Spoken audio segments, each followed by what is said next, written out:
it's Marika Lake here and welcome back to my channel. I live on the west coast of Australia with my hubby Greg and we homeschool our 4 kiddos. We have Will, who this year in 2022 will be going into grade 8. I have Em, who is going into grade 4. I have Cruz, who's going into grade 2, and little Jackson is in pre-primary. And this will be our 4th year homeschooling. In today's video, I'm going to share some tips for first-time homeschoolers. Just a few tips that will help you in your first year of homeschooling. And my video is a part of a collaboration. There are lots of great Aussie homeschoolers here on YouTube, and we've gathered together and put a playlist together of kind of the beginning of the year homeschool videos for you. So I'll pop that playlist in the description box down below. So make sure you check that out and you can go and have a look at the other awesome Aussie homeschoolers here on YouTube.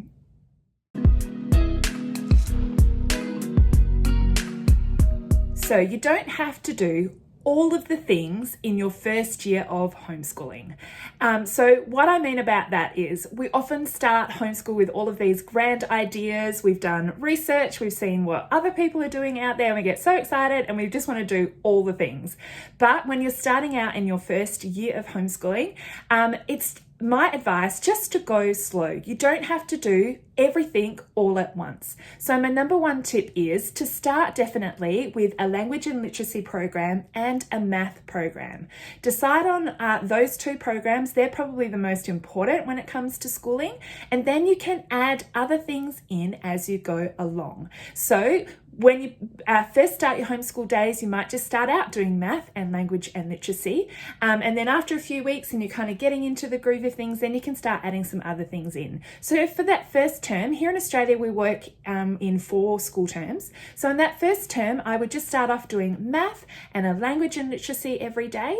I would read aloud to my children, read aloud from the kids' Bible. That's what we do in our homeschool. And then I would add in one other subject. So you might pick a science subject to add in, or history, or geography, or art. Don't feel like you have to add all of them in at once and get everything done. Start off slowly. So do math, do language and literacy, and then one other subject, especially in that first term. And then say you in first term you decided to do science, then in second term you might not do science and add in history instead. So don't feel like you have to do everything all at once. You can start slow, and your moderator will be absolutely fine with that. As long as you plan to cover science in the year, history in the year, geography in the year, art within that year, you will be fine. Don't feel like in that first term that you have to start off doing all of the subjects every single day.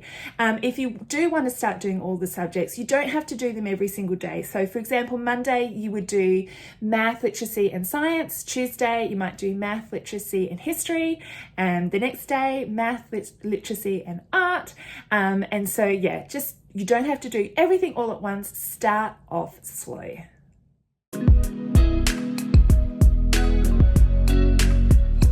When it comes to picking curriculum, I always suggest that you start with free samples before you dive headfirst in and buy all of the things. So lots of curriculum does provide you with a week's worth of work that you can download.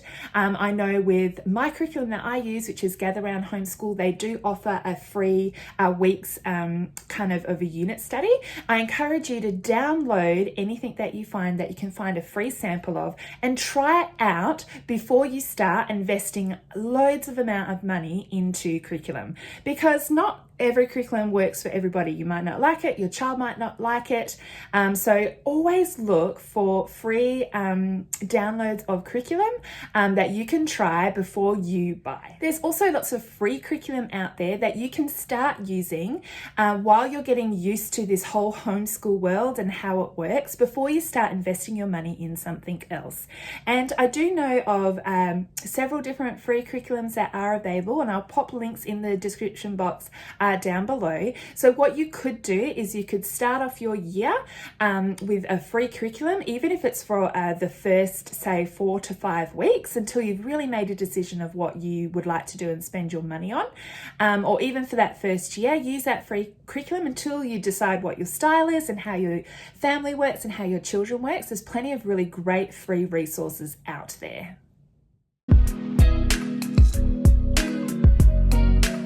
Keep your lessons short and sweet, especially when you're starting out and kids are getting used to this new routine of doing homeschool at home.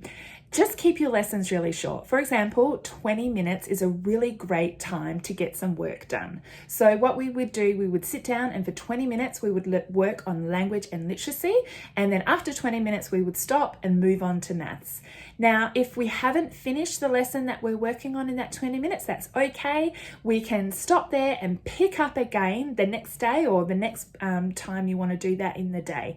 So 20 minutes is good, especially for younger children who they just don't have long concentration spans. 20-minute chunks of time are really, really great. Don't feel like you have to labor away for hours to get work done. And the beauty of homeschooling too is if you don't get it done, don't get it finished, that's okay. You just stop where you are, leave it to the side and pick up when you do that lesson next. And you only have to homeschool for a few hours a day. You do not have to spend the whole day doing homeschool work. A few hours a day is fine, and you will find you'll get most of your work done in half a day. So don't feel like you've got to do like school and do a whole day of work. You can get all of your lessons done in a few hours.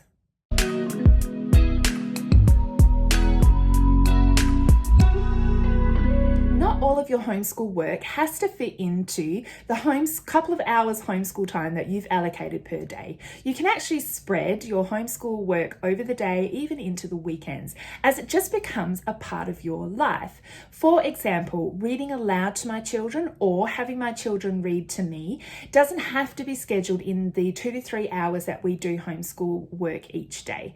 We actually do a lot of the reading and reading aloud at bedtime. So my children love to have a bedtime story, so I will read aloud to them, or just before they go to bed I can sit in the bed with them and have their reading book there and they can then read to me. Also, cooking is a great example of science lessons, and so you might have your child come and help you any night of the week or lunchtime to help you cook a meal, and that can be counted as a science lesson as well.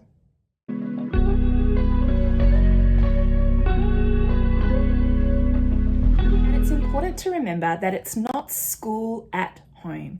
It is homeschool. So your learning environment at home and the way that you do things and what you learn is not going to look the same as school.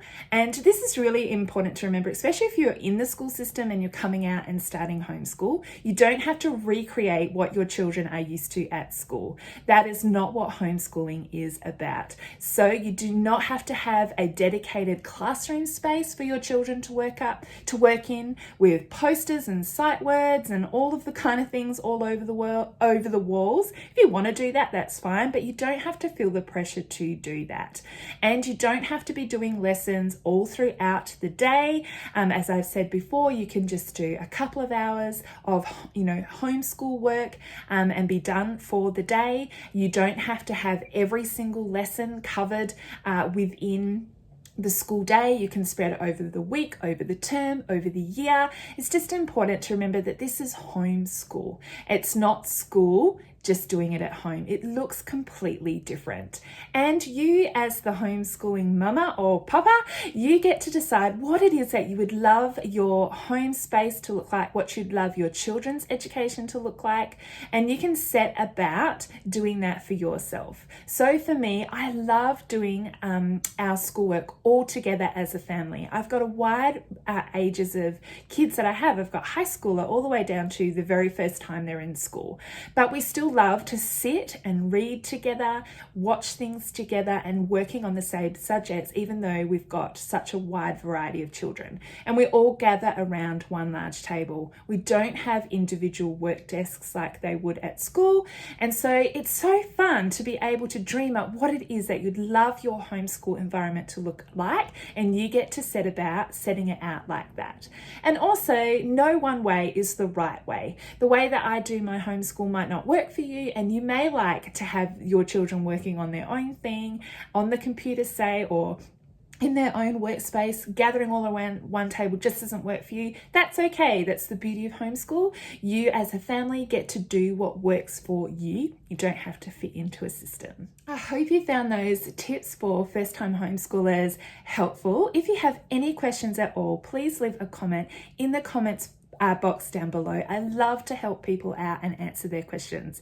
So make sure you leave a comment for me. And also don't forget to check out that playlist that I mentioned at the beginning of the video, to check out other Aussie homeschoolers who got great information for you as well. And I'll also leave some other links to videos down in my description box that you might find helpful, especially if you're embarking on your very first year of homeschooling your children.